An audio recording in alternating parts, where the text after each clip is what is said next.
Tariffs are set to surge to a 17% average by August 1st, levels unseen since the smooth holidays.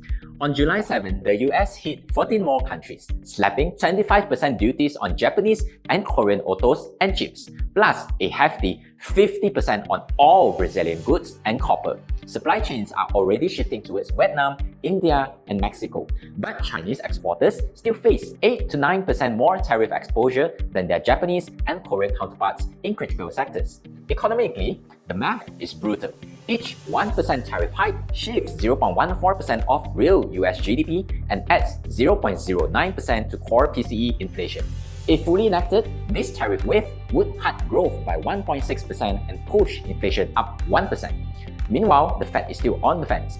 The July 9 FOMC minutes reveal only a few members ready to cut. Bloomberg sees a December rate cut. Goldman and JP Morgan expects 2 to 3 starting September, and Bank of America no cuts at all, unless inflation stays cool. Future traders are pricing in somewhere between 0 and 2 cuts, totaling about 50 basis points. Meanwhile, the labor market are barely hanging on.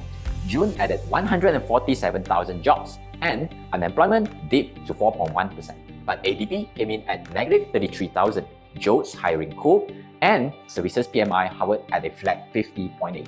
Still, markets are flexing. The S&P 500 just hit a record close near 6,270, and Bitcoin blasted past 116,000. The key support 6,150 for the S&P 500 and 112,000 for Bitcoin.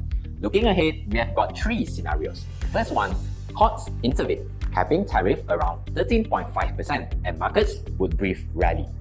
The second one, tariff go full blast to 15 to 17% and Fed cuts in November, and the S&P 500 would drop 4 to 7%. And the third one, tariff rollback to 10%. Cyclicals and emerging markets would go on a joyride. By July 31st, courtrooms would decide tariff avalanche or reprieve. Follow us for more market insights. Catch you in the next one.